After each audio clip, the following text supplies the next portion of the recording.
New King James Version po. Verse 6, When he saw Jesus from afar, he ran and worshipped him. And he cried out with a loud voice and said, What have I to do with you, Jesus, Son of the Most High God? I implore you by God that you do not torment me. For he said to him, Come out of the man, unclean spirit. Then he asked him, What is your name?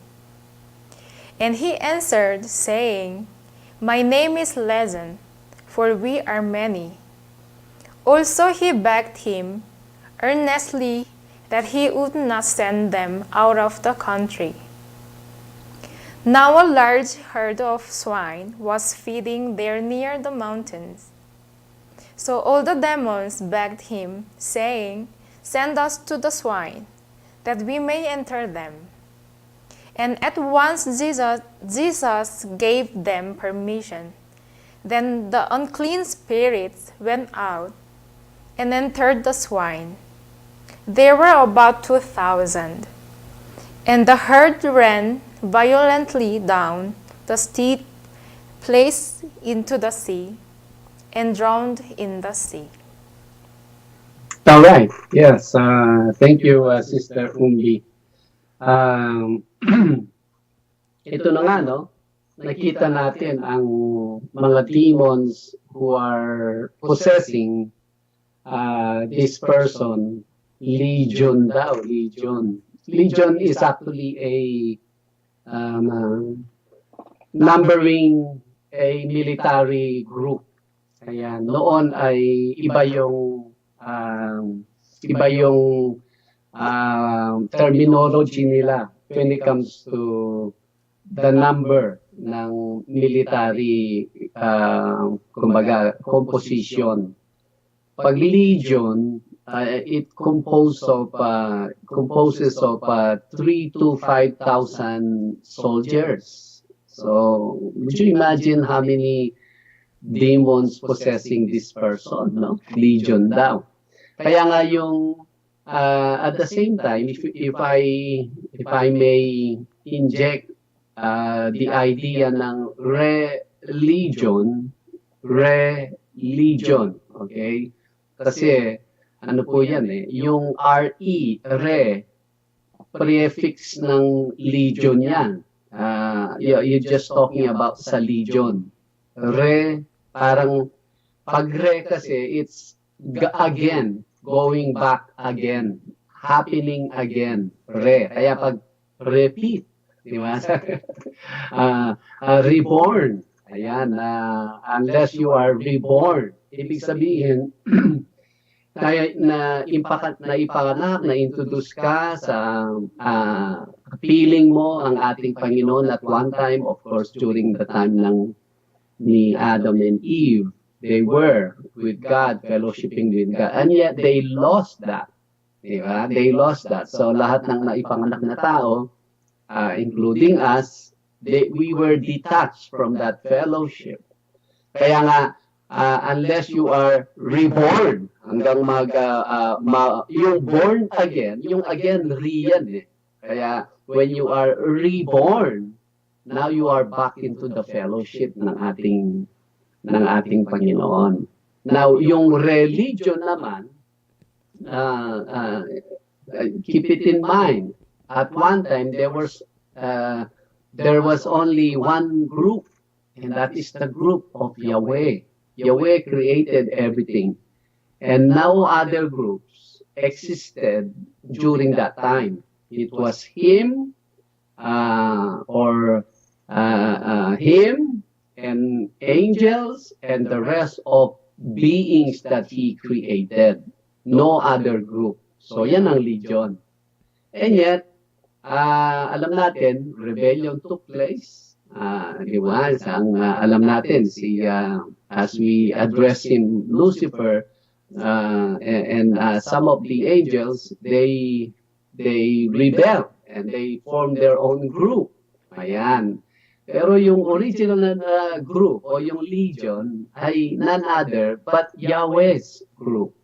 Kaya yung when we talk about sa Bible, yung malinis yung walang intention na magpapayaman, magpapasikat, or something about you wanna do for the present lang, you don't care what will happen in the future, that is the pure religion.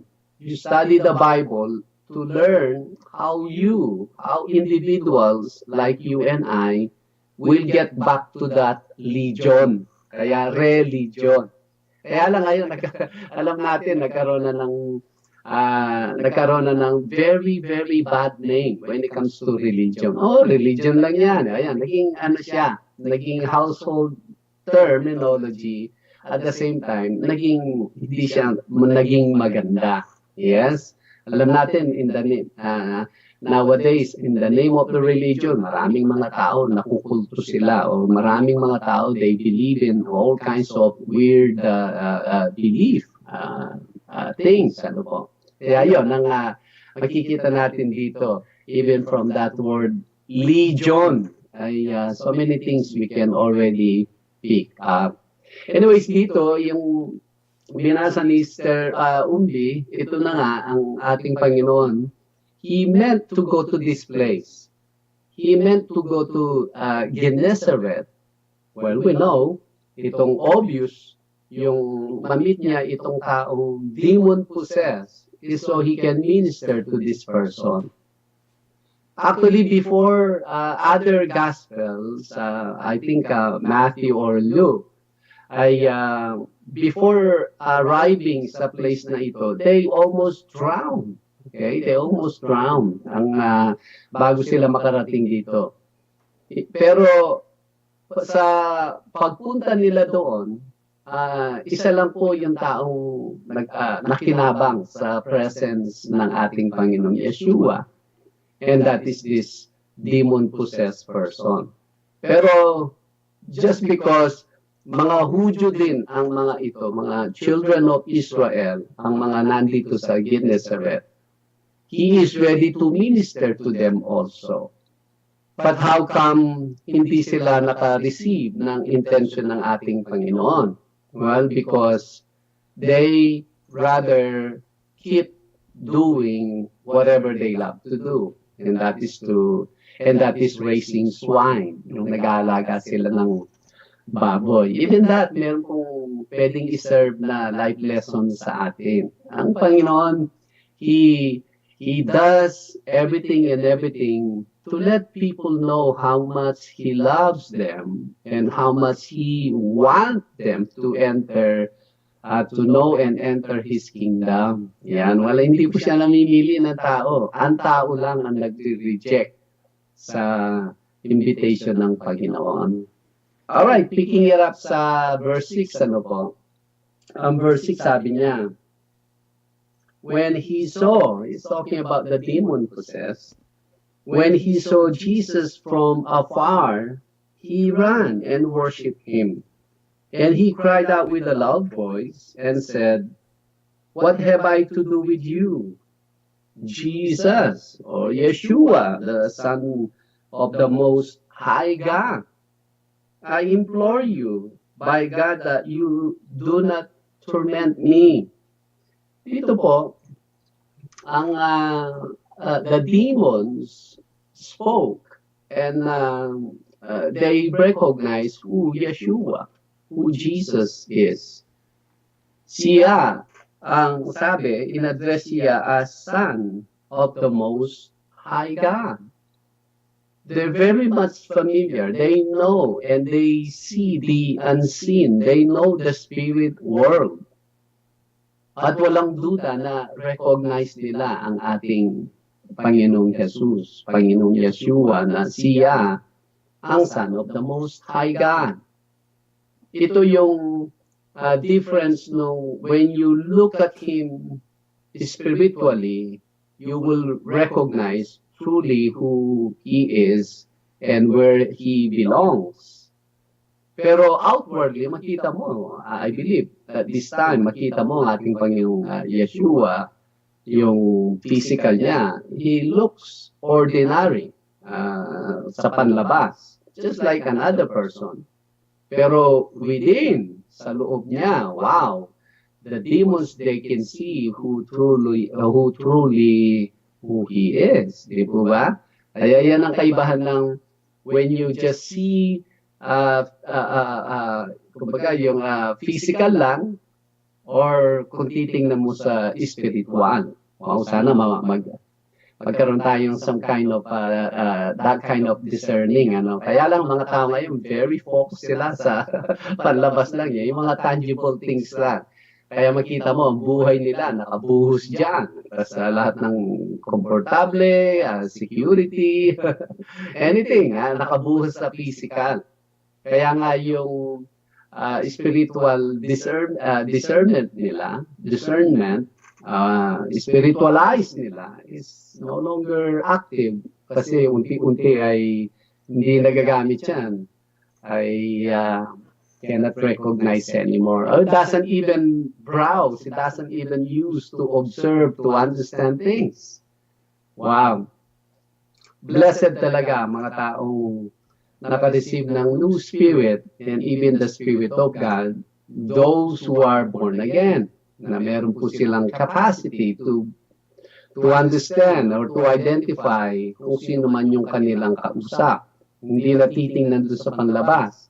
Titingnan, they will try to browse or they try to assess or to even discern kung anong spirit meron ang taong ito.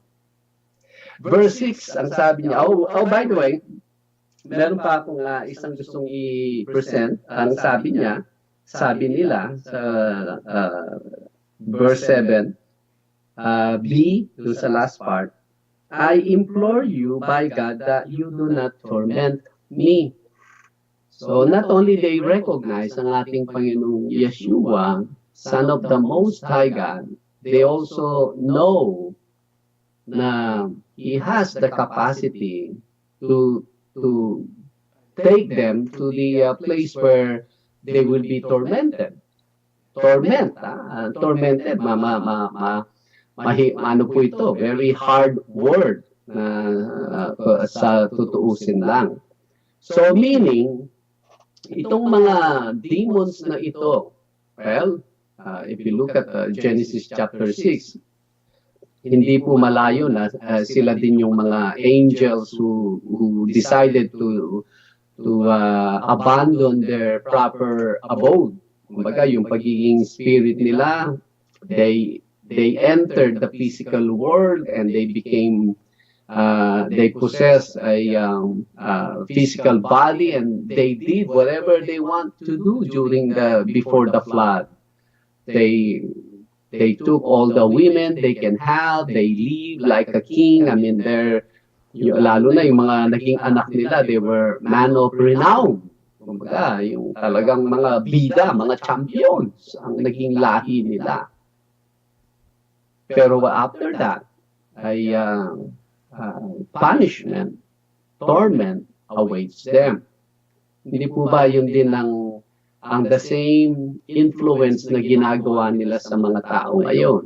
Ang tao are into just making it to the top sa buhay na ito.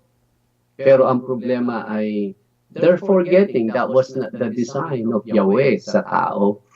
Ang design ni Yahweh sa mga tao is to represent Him as their holy God. Kaya lang ang tao, they're so influenced by Satan now these days.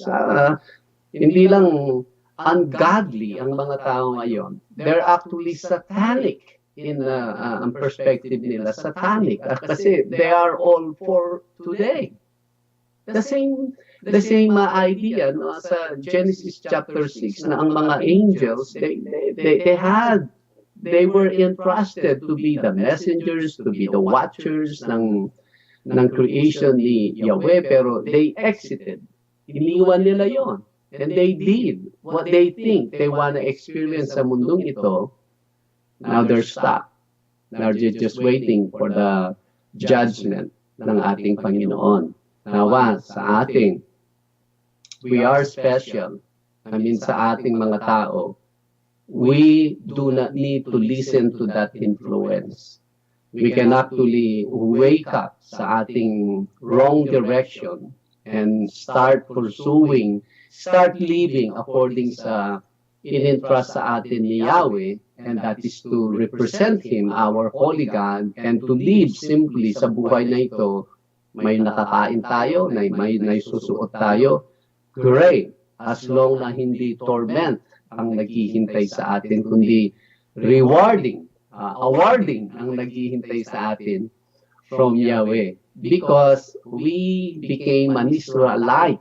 Kumbaga, we hold on to the flag, the banner niya, righteousness and godliness as you experience this life sa buhay na ito. Yon. Pero sila, mga demons, no more chance, no turning back, at you only torment awaits them.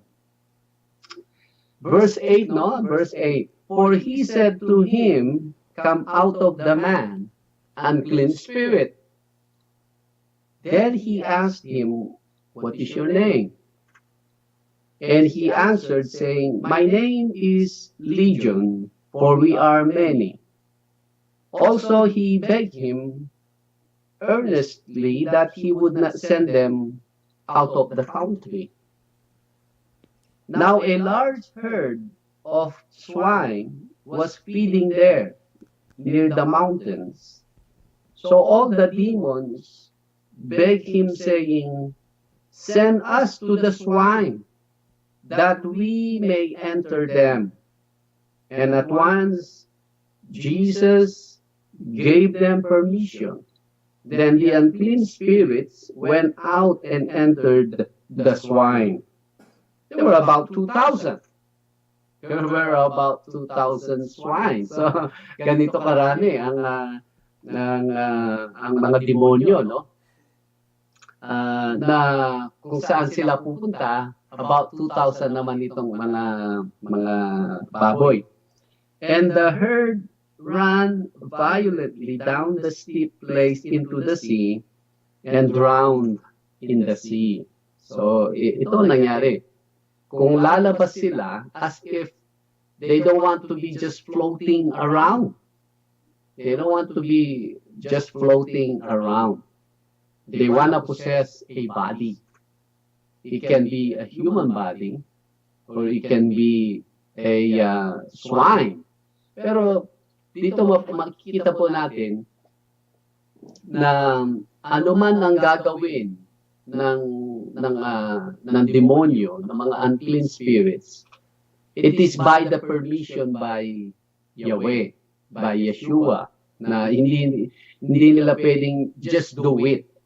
Pero dito, ang mga klaseng hayop na sila ay they ended up transferring from this person to another body ay mga unclean animals.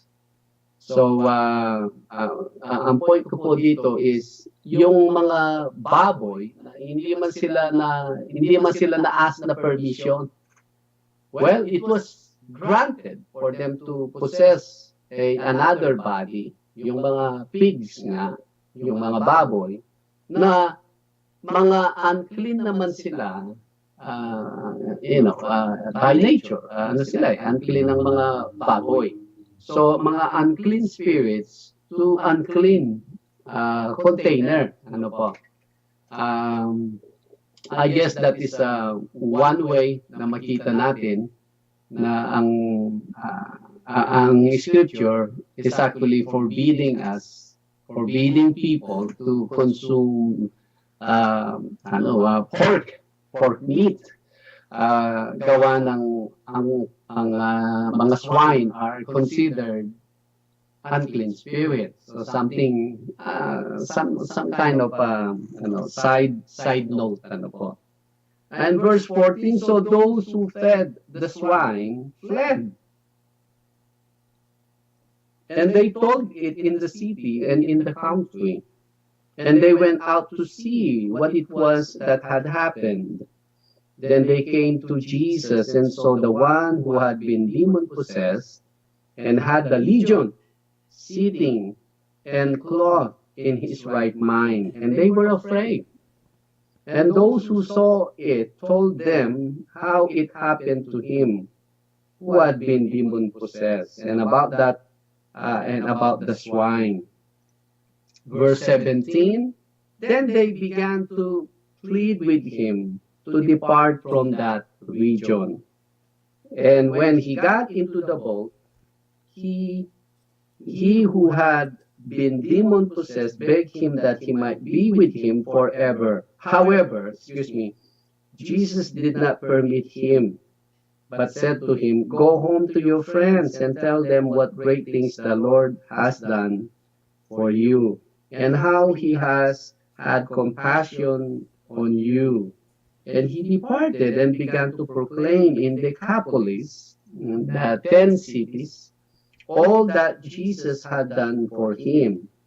And all marveled. So, yun po ang magandang outcome, final result ng story ito, ng encounter na ito, na after all ng travel ng ating Panginoon with His disciples going to this place and just to minister to this one person na talagang so desperate. Ano na to other gospel tells us na siya'y hubot-hubad. Hindi po ito nagdadamit. Ganun na kalalim yung forgetting himself.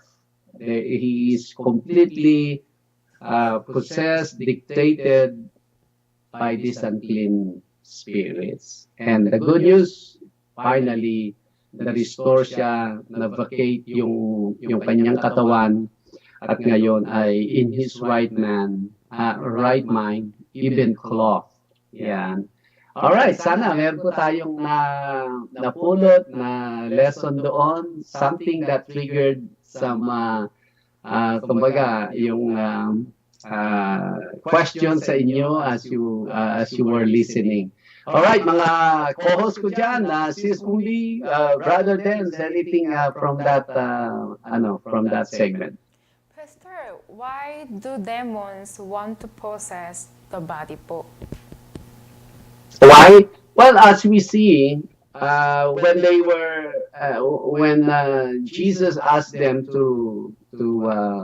when they sensed that they were about to vacate that body, they want to have another body. So to answer that is, they rather have a container. They rather have a body that they possess. Even to the point, just a pig body, they want to possess a body, a physical body. The reason behind that, I do not know why they want to possess body. Opo. Thank you po. Yes. Pastor, going back dito nung na-heal yung ng demons, gusto niya sumama sa ating Panginoon pero hindi inalaw ng ating Panginoon. Ano po yung reason kaya ng ating Panginoon bakit hindi po niya inalaw na sumama itong na-heal sa possession of the demons sa kanya at that time?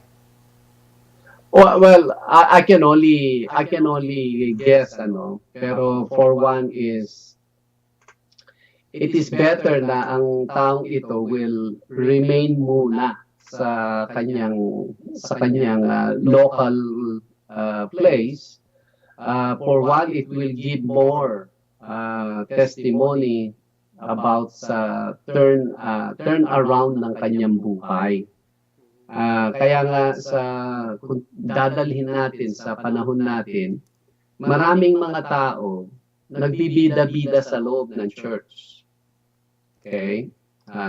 I think that is a strong word na nagbibida-bida sa loob ng church.